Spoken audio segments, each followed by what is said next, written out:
Have you ever wondered why, no matter how hard you try, life still feels heavy? Like the weight of it will crush you if you stop moving for even a moment. Why you keep searching for guidance, for someone to tell you what to do, yet the answers never come. Carl Jung confronted the harshest truth about life. No one is coming to save you. Not your parents, not your friends, not even society. Life does not pause for your indecision, and it does not bend to your desires. The world is indifferent, and waiting for rescue is a trap that keeps men small, fearful, and dependent. The question Jung forces upon every man is simple and terrifying. If no one is coming, who will save you? Most never face it. They spend decades hoping for guidance, for validation, for someone to hand them meaning. But salvation is not given. It must be claimed. Individuation, the process Jung describes, is the path of confronting your own darkness, your fears, your failures, and every lie you tell yourself about why life should be easier than it is. This truth is brutal, it is lonely, and it is freeing. Because the moment you stop waiting, stop blaming, and stop pretending someone else will solve your life for you, you become the only force capable of shaping your destiny. Let that sink in. No one is coming, and it is only in this stark realization that your life truly begins. Have you ever noticed how easily men deceive themselves, thinking that life will hand them meaning, success, or happiness if they just wait long enough? Jung called this the shadow of hope, the dangerous illusion that someone, somewhere, will come to fix what we refuse to face ourselves. Consider the man who spends his life waiting for the perfect opportunity. He dreams of a promotion, a wealthy partner, a moment when everything will finally click. He works tirelessly, yet always with a sense of incompleteness, because he believes his worth, his fulfillment, depends on an external savior. One day, after decades, he finally achieves the promotion, or the relationship, or the recognition he's been chasing. But the emptiness remains. Why? Because the rescue he expected never existed outside him. It was always a test of whether he could claim his own life. Jung argued that this is the tragedy of the unawakened man. We seek rescue in illusions, wealth, love, fame, comfort, while ignoring the real, terrifying work of confronting our own shadows. We think someone will teach us how to live, but the truth is, life offers no teacher. Every crisis, every heartbreak, every failure is a mirror showing what we refuse to face: our fear, our inertia, and our dependence on illusions for survival. Here's the brutal insight: those illusions are seductive because they allow us to remain passive. We can wait, complain, and hope without ever asking the hard question, if no one comes, what will I do? Until we stop hiding behind false hopes, we remain prisoners of a life that never truly begins. Think about that. The man who waits for life to rescue him might live decades in a gilded cage of his own making. Jung's painful truth is that freedom, real freedom, begins the moment we stop waiting. The moment we face our own darkness and take responsibility for the life we are too afraid to claim. Before we go any deeper, take a moment to hit subscribe. Not because this channel will give you answers on a silver platter, but because the journey we're exploring requires commitment. Real growth isn't convenient, and the truths we're uncovering are uncomfortable. But they're the kind of truths that change lives. Now, let's talk about the darkness inside you. Jung called it the shadow. The parts of yourself you refuse to see, the fears, desires, and impulses you bury under social masks, distractions, or false ambitions. Most men live their lives avoiding this shadow, chasing comfort, approval, or fleeting pleasure, but the shadow never disappears. It waits, and the longer you ignore it, the more it controls you in ways you don't understand. Consider the story of a man we'll call David. On the surface, he had everything society respects: a good job, friends, a seemingly happy relationship. Yet he felt hollow, anxious, and frustrated, as if life were pressing against him in silent accusation. For years, he blamed circumstances, other people, or bad luck. It wasn't until he confronted the parts of himself he had always denied, jealousy, fear, resentment, laziness, that he began to understand his life. The moment he faced the darkness he had avoided, he stopped waiting for rescue. He became his own teacher, his own savior. Jung's point is relentless. The path to freedom is not outside you. It is not in someone else's guidance, a partner's love, or society's approval. It lies in wrestling with your own shadow, in embracing the very things you have feared and denied. Only by staring it down can a man finally stop running, stop blaming, and start living deliberately. Think about it. The shadows you avoid are not weaknesses. They are the doorway to your strength.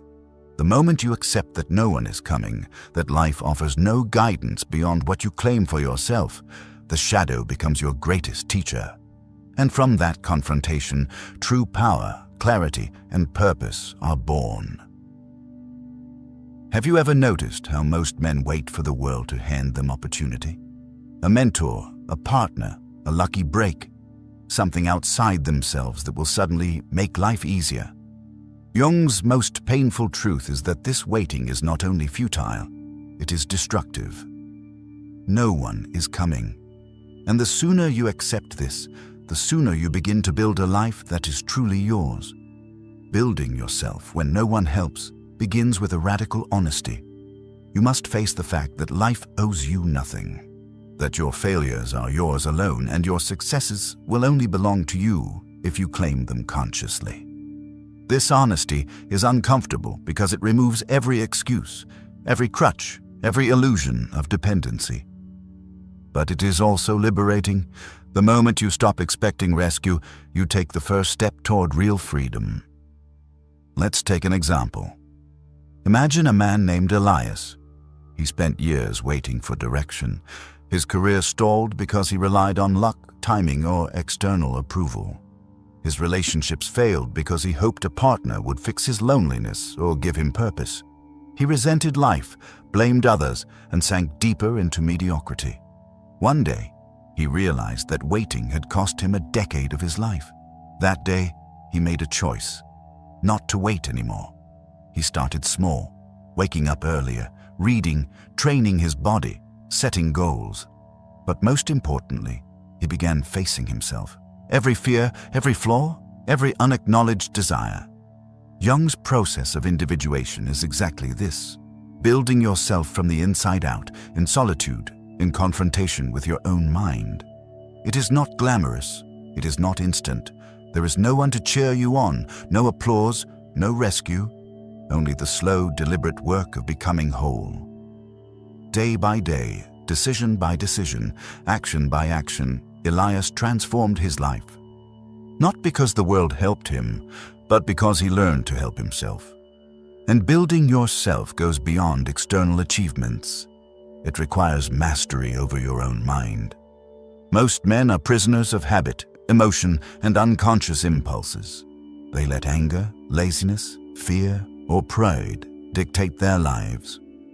To truly build yourself, you must observe these impulses without judgment, acknowledge them, and then decide consciously which ones will shape your actions. This is how strength is formed. This is how freedom is earned. Another key part is courage. The courage to face failure and rejection without seeking comfort from others. The man who builds himself knows he will stumble. He knows he will be alone in the moments that matter. But he also knows that every fall is a teacher. Every setback is an opportunity to learn, to refine, to grow stronger. The absence of rescue is not a punishment. It is the proving ground. And yet, building yourself is not only about self-discipline. It is about embracing life fully, including its pain. Jung emphasized that suffering is not something to avoid. It is a guide. It reveals what we value, what we fear, and what we have neglected. When a man learns to move through suffering instead of waiting for it to disappear, he begins to claim his own destiny.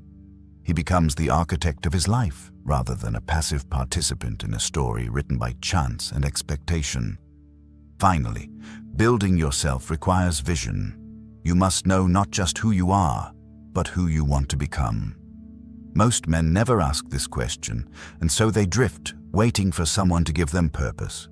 But when you define your own vision, when you decide the values, goals, and legacy you will fight for, you become unstoppable. External circumstances may try to crush you, but the foundation you build internally cannot be taken. Think about this. Every man who waits for rescue lives in a prison of expectation. Every man who claims his life becomes free.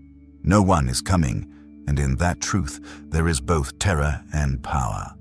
The terror comes from solitude, from responsibility, from facing the raw truth of your own existence. The power comes from realizing that you alone have the keys to your life, the choice to act, the courage to endure, and the will to shape yourself into a man who does not need rescue. These are the true victories life offers. Let that settle. The world will not save you. It never promised to. And in that void, the man who dares to build himself finds not only survival, but mastery, purpose, and freedom that no one can ever take away. No one is coming to save you.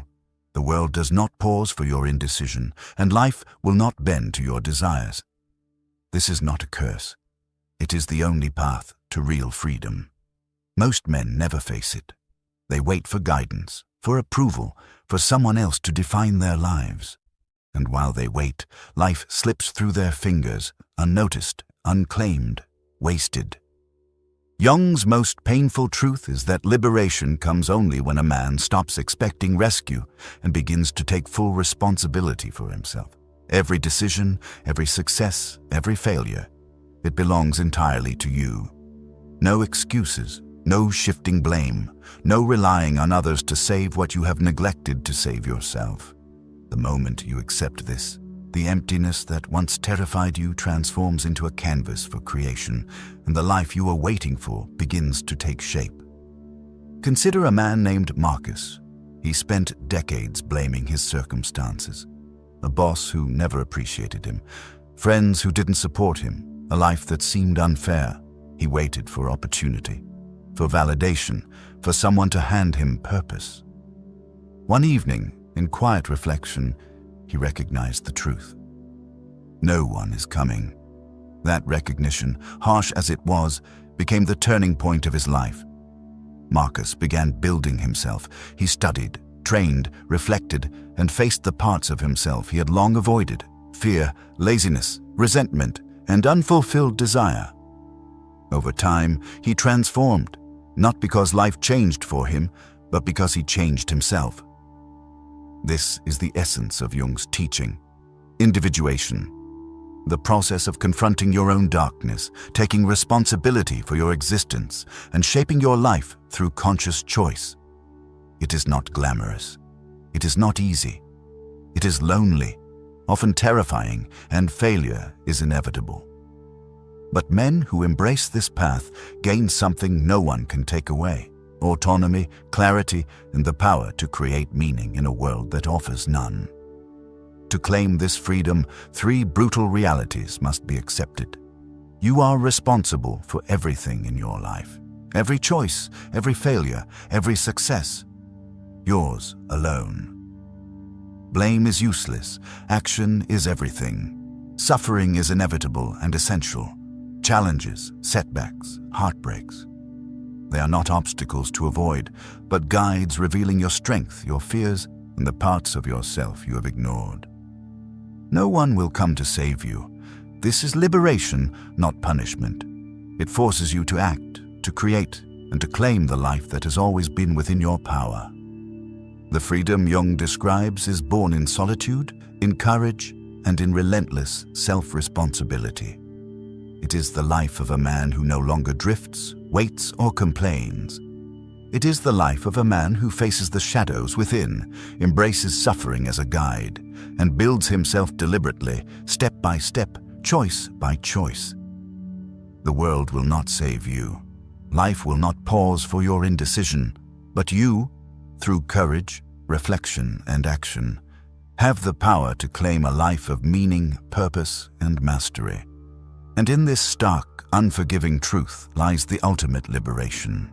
No one is coming, And that means you finally have the chance to save yourself. Let that sink in. The life you've been waiting for has always been waiting for you to create it. You've seen the truth. No one is coming to save you. Life offers no instructions, no rescuers.